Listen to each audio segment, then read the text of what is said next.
All right, the next member of our big conversation series here on the Counterattack, we welcome in from Water Polo 360, James Spencer-Boyce. James, how are you?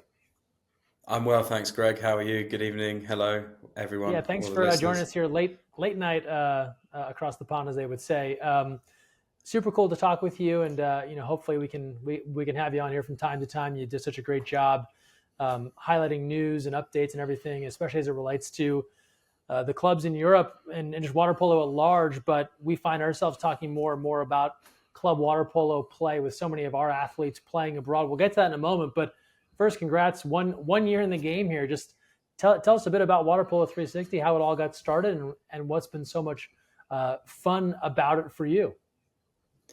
Yeah, thanks, Greg, for those words. Yeah, nearly a year ago, just next week, completely spontaneously, I decided to found Water Polo 360, a sort of hobby project. I'm a full-time coach and teacher, but I have a real passion for media and creativity and graphics, and obviously water polo. And I was sitting at home a few months off. I had a lot of free time, and I just thought this is something I needed to do.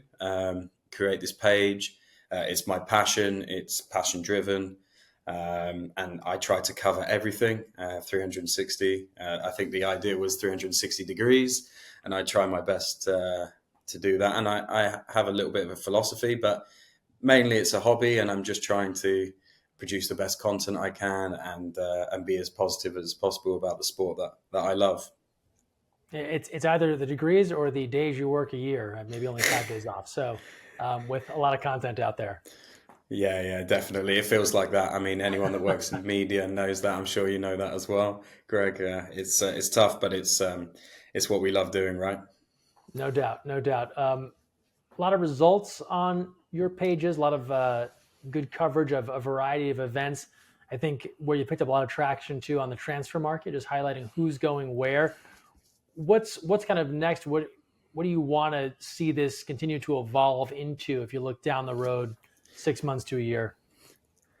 Well, I mean, I don't want to sound too pessimistic, but I hope to be celebrating 2 years and then Yeah, 3 years yep. and 4 years. I want to keep doing this, and at the moment, it's very simple. It's effective but simple. I would love to break into the sort of streaming sort of market, I would call it. Having access and the rights to share good quality videos from games. As you said, the transfer um, sort of debate and the conversation around that is always intriguing for people. They love the gossip. Water polo people love to gossip and they love to chat. But yeah, I think I would love to continue. Actually, one of the sort of main pillars of my philosophy is giving equal equal share of publicity to the men and women's game, and I think you see that in my post. I did run a few stats the other day, and I do cover actually more posts for the women, which is awesome, and that's something I really strive to do. So definitely continue to help elevate the game because it's an amazing thing. We're talking a bit about the transfer market and club water polo. And for the USA water polo national teams, I know a lot of our audience are obviously huge fans of Team USA. It's become a bigger and bigger part of the journey for a U.S. Olympian is to at some point go and play abroad. It's not a new thing, but I think we're seeing, especially on the men's side, you're getting upwards of 80% of the athletes, sometimes depending on their eligibility, will be over in Europe at one point or another. We have a series called Water Polo Passport. We do it every Monday, kind of just to update our fans on what our athletes are doing abroad. First announcement of that coming very soon with the new placements for athletes. Let's start first with our men's national team athletes. And again, the year after an Olympics, right, the start of that new quad, I think there's always kind of a reset of, are guys going to keep playing? Are they going to step away? And so we have a lot of our veteran guys that have taken a year off to kind of, I think, assess their future. And so if you think about guys like Ben Halleck, who are with Recco, or Alex Bowen with Sabadell, right, they're trying to figure out those next steps, but still a lot of talent. I think the name that jumps out right away, Max Irving making the move to Recco. They were just in New York City for a series of matches. James, that's a team that felt like they were on the brink there, right, with ownership change, and now they have come back with a vengeance here and reloaded in a major way. Where do you see Max fitting in to this new look Recco squad? Yeah, I mean they've had a pretty turbulent year. I mean this time last year, their owner left, Volpe. Their Alvaro Granados deal collapsed very publicly, and it was, it looked quite bleak for the club. And you look a year on, and Granados finally arrives. Irving, who's also up there, he's definitely one of the headline signings. Rino Buric from Croatia, Nicosia in goal, Pavard. But yeah, I mean, for me, Max Irving, he is going into the best roster in the world, and for him, he's been in Italy for a while now, and he's gone from sort of like, I remember Tellemar and Brescia, both absolutely outstanding clubs. Brescia, particularly, I've absolutely loved him there. He's been a real leader there. His role's going to change a little bit because he's not the main guy. He faces so much competition there. He will need to be consistent, but he has, in my opinion, the best coach in the world guiding him, and he's really good with Max's position. So he's going to learn so much, and he's just going to be in the best environment. I think he'll do really well.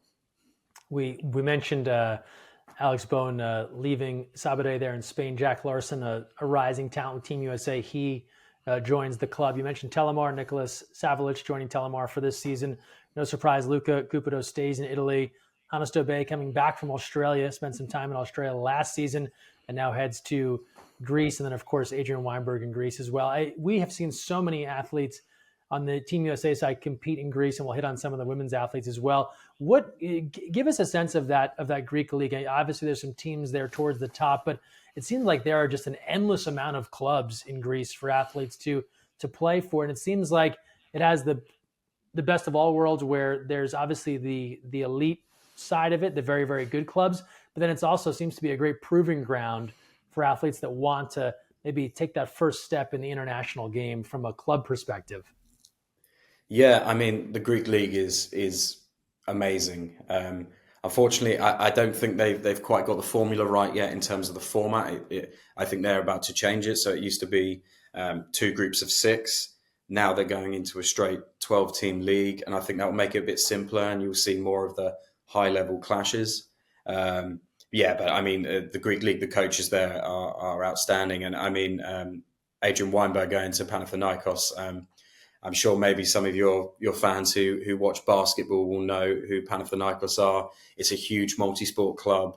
It's a fantastic club. It really is. It's a really big family. The fans are absolutely bonkers. They're nuts. They're so passionate about sport. Weinberg's an amazing goalkeeper. Seeing his progression over the last 4 years has just been wow. I remember the first time I saw him in Budapest in 22. Now he's in the conversation for being the best in the world. But he will be tested every week. That's the thing. There's no place to hide in Greece. There's some amazing shooters there, some amazing tactical setups. So he'll be worked hard, and he obviously has nothing to prove per se, but he will develop there, and hopefully for the American national team be one of the top goalkeepers. As for Hannes, I mean, it was a bit unusual last year not seeing him in Europe. It was quite strange. I don't really know exactly why that was. Maybe it was something for him. He wanted to go to Australia, but I know there would have been many teams queuing up for his services. And Apollon Smyrnis in Greece, they're very similar to Panathinaikos. It's a really smartly run club. He'll be up there with the top goal scorers for sure, and hopefully this will be an opportunity for him to rebuild his career in Europe. And I wouldn't be surprised if we're talking in a year's time, Hannes maybe even going to Pro Recco or somewhere like that, because I'm sure he's on their radar, despite being a year away. But yeah, again, he's going to absolutely tear it up in Greece, I'm sure. Yeah, he's had some pretty high level experience in years prior, right before the time in Australia. Beautiful place to live, right? So you get the draw, right, of some of those guys going down under to spend some time there in the Australian League. And you mentioned the passion of those Greek multi-sport clubs. If you've never seen some of these videos of of a basketball game where they're setting off flares inside. It is a wild scene inside some of these gyms. Moving over to the women's side, it's interesting. Last year, a couple of athletes did what they would kind of say like a guest appearance, like a short stay. Tara Prentice, now Olympian, planning the full season with Sabadell. Isabel Williams, recently of the Cal Bears, going to join her. How valuable is it, even just to have two, but to have national team teammates? Obviously, if it's the local country, they can stock the roster, right, with 10, 11, 12 members. But when you're playing abroad, how key do you think it is to at least have a familiar face with you on that same roster the way these two will have it in Barcelona? Oh, it's really, really important. Moving to a new country, to a new environment, new language, new way of playing. Some teams are better than others, and I know Sabadell, for example, are a great place for this. But sometimes they don't know English so well. Sometimes it's harder for the coach to integrate them, and it's with all the best wills in the world. Sometimes it just doesn't happen. For Isabel, I mean, what a goalkeeper! I watched her a few times last year in Glyfada in Greece, where I thought she was amazing in Cal. She's taken her game to the next level and was one of the main reasons that Glyfada went so far in the European competition, the Euro Cup. So she's joining Sabadell, and it's just going to be amazing for her. But yeah, with Tara there, who made a really, really strong impression. You know, she just played Champions League last year.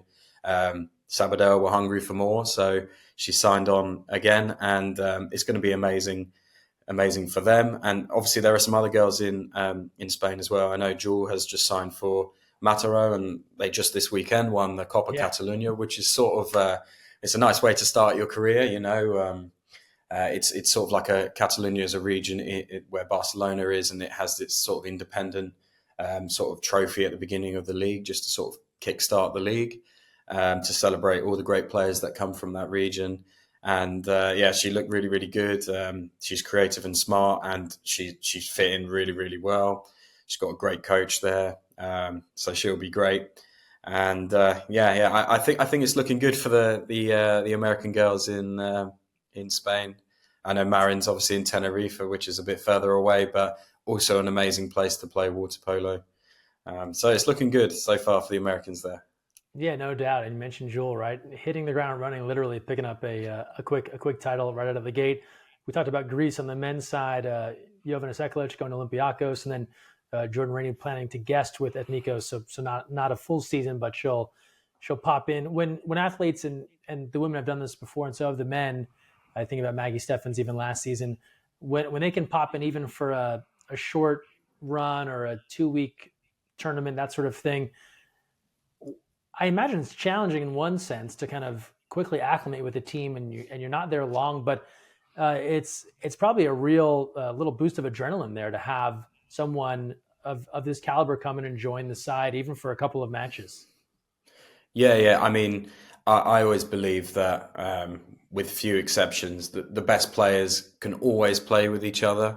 It's part of fitting into a team that makes these players so good. But you're right. You can turn up to training, and it can hit you. You know, wow! Look at this roster. I mean, Sabadell this summer reinforced like mad. I mean, for your listeners, they're interested in the women's game. Sabadell and Ferencváros this year, their rosters are just unbelievable. They've got probably in their 26 combined rosters, or 28 now. They've probably got maybe 20 of the best players there, which is really, really amazing. And it can be quite hard for outsiders to come in and adapt.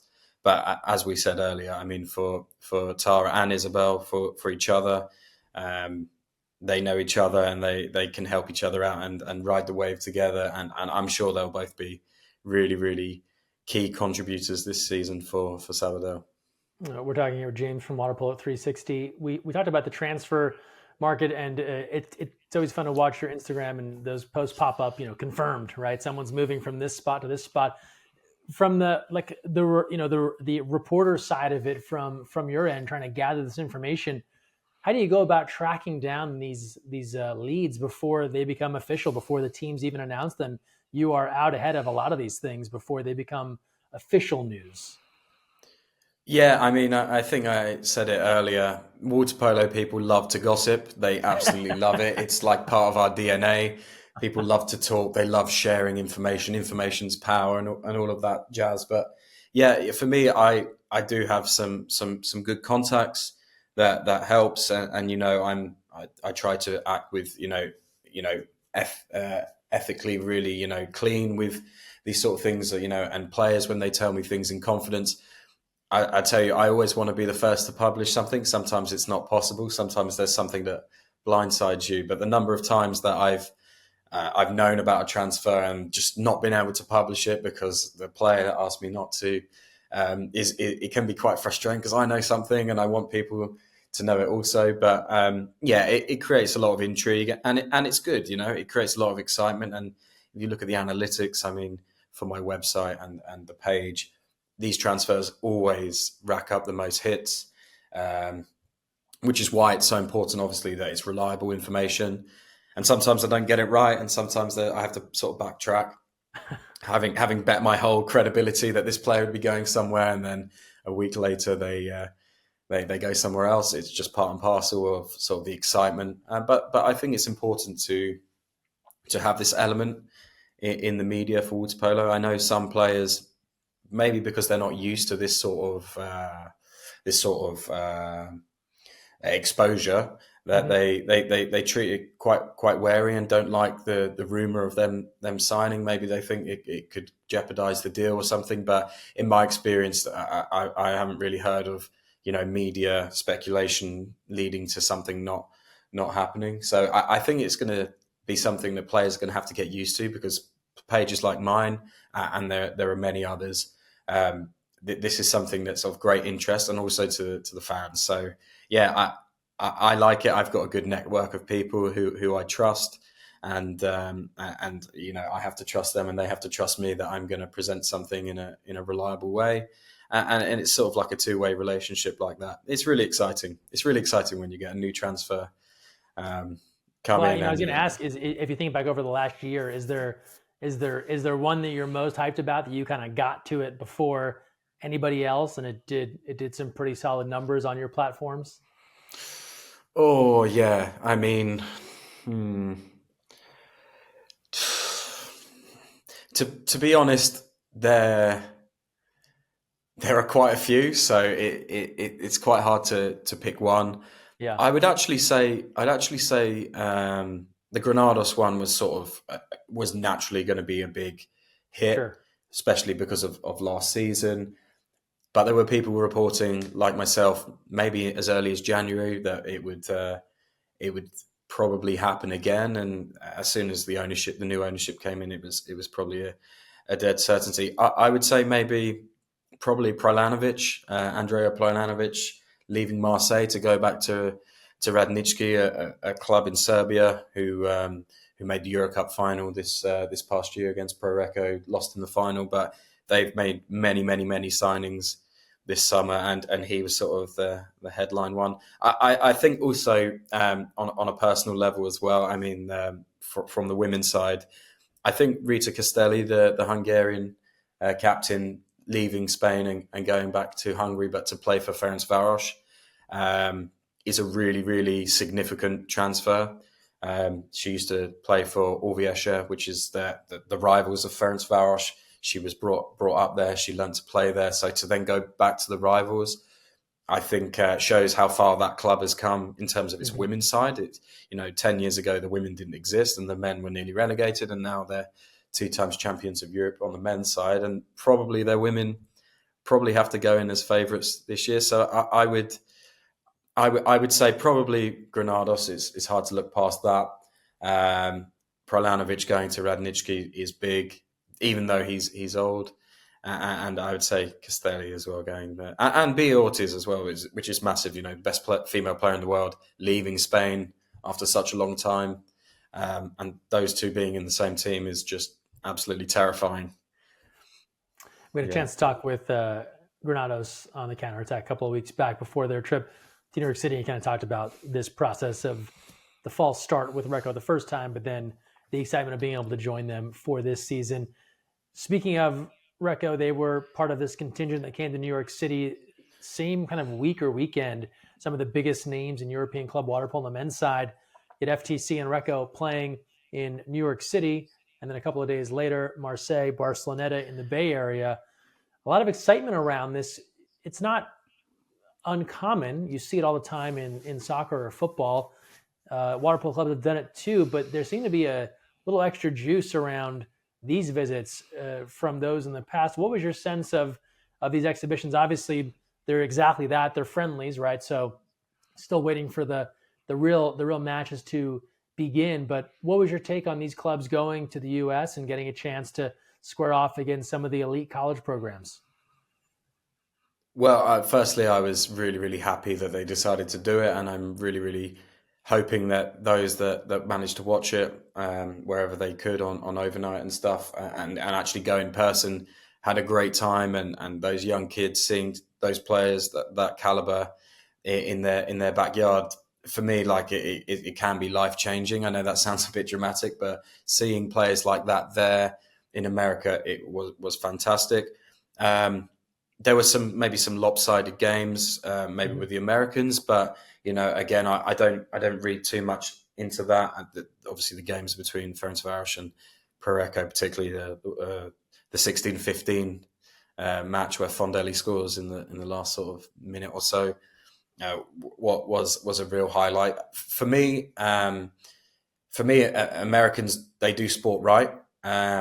In terms of the media, in terms of the fan engagement. And I think actually this is something that I think we'll probably see a lot more of. But I'm hoping while maybe on the American side, they can learn from the water polo, we can then learn from actually how we market this sort of thing. This is a really, really big deal for these four clubs to go to America. There was a big hype on their social media, rightly so.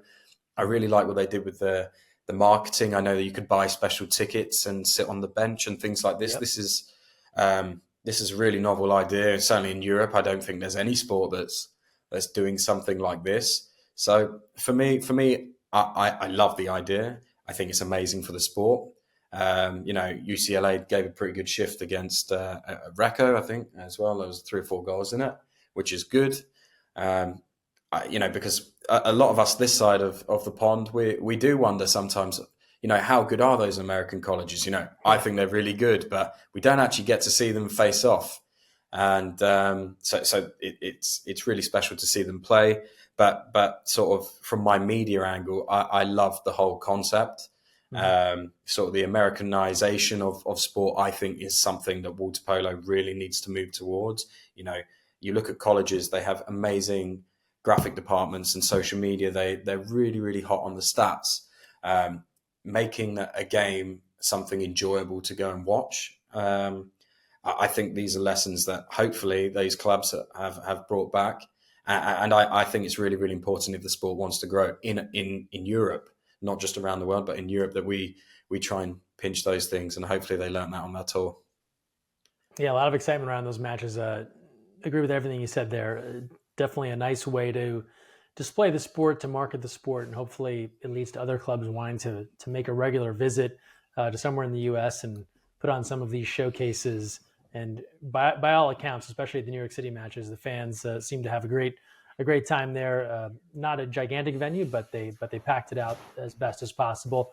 We're talking here with James from Water Polo 360. Just last one for you, and again, hopefully we'll be able to check back with you during this season as club play kind of heats up and get a little update on how the men and women are doing that represent Team USA. But most recently, I've seen quite a few posts from you on the VRL, a new initiative. Can you tell us a bit more about that, how that came together, and kind of what the plans are for that going forward, as best as you can tell?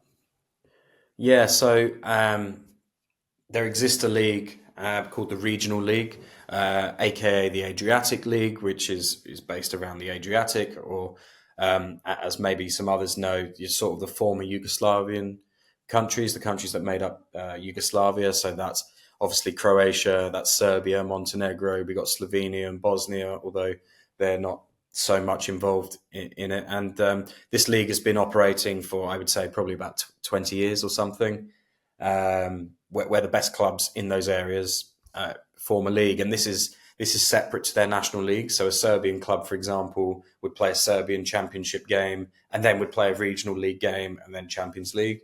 And at the end of last season, after a really, really strong competition, a really, really high quality competition between 4 or 5 teams that could easily have won, it was decided that it would be scrapped. And I think part of that was fixture sort of congestion, but I think also there was a financial element to that as well.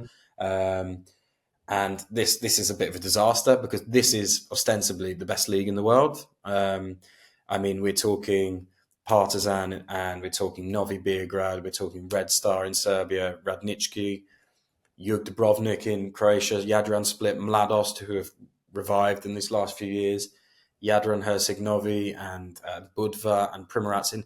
We're talking elite clubs here, and the idea of there being no regional league frees up the calendar, but also is a massive loss for the sport. Essentially, the Serbian and the Montenegrin side, who are obviously quite close, they felt that this was maybe unacceptable. So without the Croatians, they've now formed just for 1 year. It's important to say as well, I might have left it out, that the regional league would be cancelled for 1 year to start with. So it was planned to return in 26, although we don't know whether that will actually happen. So the Serbian and Montenegrin Federation have essentially created their regional league. So it's without the Croatian clubs, but there's still obviously some amazing clubs in there. And it looks like the media around it has improved. I know Total Water Polo are leading the front of that and doing a really good job. I feel like maybe this sort of break has sort of forced there to be maybe a little bit better organisation. So it's sad, obviously, that the Croatian teams are not going to be in there. Jadran Split, Jug, Mladost, Primorje, amazing clubs, really, really strong clubs. But at least we do have the Serbian and Montenegrin sort of backup. And it'll be interesting to see how that goes. There's 8 teams in the first league and there's 8 teams in the second division as well. And there'll be entertaining games for sure. And we'll see how it goes. And I think it's probably a case of watch this space next September to see whether the Croatian teams want to come back or whether indeed the Serbian and Montenegrin teams let them come back. So, it's interesting, a bit political, but the water polo will be at a really high level. And for me, that's the most important thing. Well, this has been just a wealth of information. James Spencer-Boyce, Water Polo 360. Thanks for joining us here on The Counterattack. Appreciating you downloading us on so many things as it relates to club water polo especially, and where Team USA fits in. And hopefully we can talk with you again as the season progresses. Yeah, thanks, Greg. Hope so too.